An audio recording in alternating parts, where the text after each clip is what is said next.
Tesla isn't fighting Ford. It isn't fighting GM. Tesla's real enemy is an army of Chinese EVs you've probably never even heard of. Here's the twist. These cars are faster, smarter, and in some cases, half the price of a Tesla. Some cost less than a second-hand Corolla, yet they never make it to US roads. Why? Because if they did, Tesla might not survive. This is the part of the story nobody wants to talk about. While Elon Musk is busy selling a dream of innovation, Chinese automakers have been quietly building something bigger, an EV empire. NIO, BYD, Speng, Zeekr. They don't sound familiar, but in China, they're everywhere. These brands are building EVs that rotate their seats into living rooms, swap batteries in 3 minutes, and come with in-car drones that follow you home. Meanwhile, in America, you're still choosing between a Model 3 and a Model Y that look pretty much the same. So, how did this happen? And why are Chinese EVs locked out of the US market? To understand this,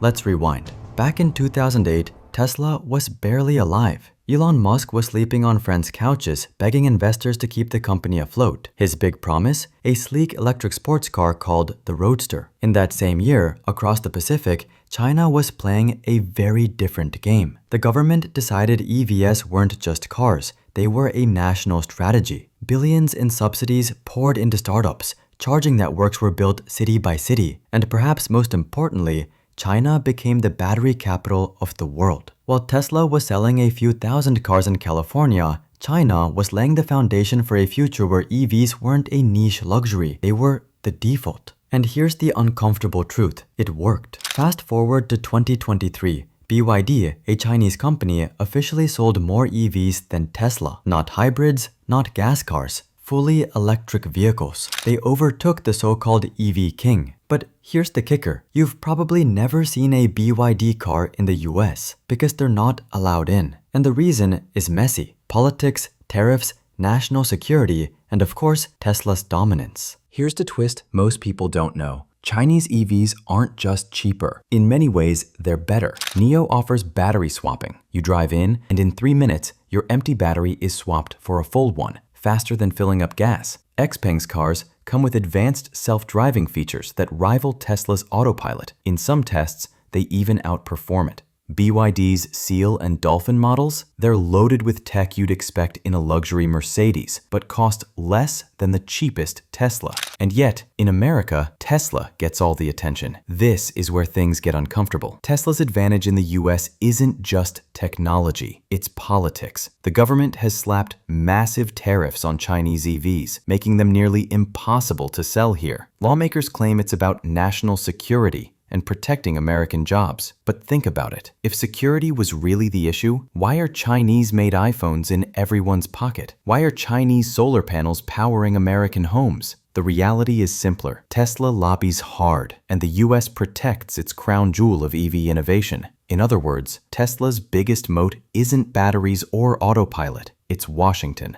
Meanwhile, Chinese EVs are taking over the rest of the world. Everywhere outside the US, Tesla isn't the leader. It's just one of many players. And here's where the controversy really stings. Americans are paying Tesla prices: $40,000, $50,000, even $60,000 for EVs. But if you lived in China or Thailand or even parts of Europe, you could buy a car with the same range, the same safety, and more features for half the price. It's like being forced to pay full price for Netflix while the rest of the world gets it for $5 with more shows. Wouldn't you feel cheated? While Tesla struggles with production delays, China has dozens of EV factories running at full speed. And in a market where price matters most, Tesla's cool factor might not be enough. This isn't just about cars. It's about who controls the future of green technology. Tesla made EVs desirable, but China made them accessible. Tesla gave us the dream. China is giving us the reality. And if you're an American consumer, the harsh truth is this: you're being locked out of that reality. So next time you see a Tesla on the road, remember, it's not just a car. It's a symbol of what you have, but also of what you're missing. Because somewhere across the ocean, a family is driving a $15,000 EV with features you won't get for another decade.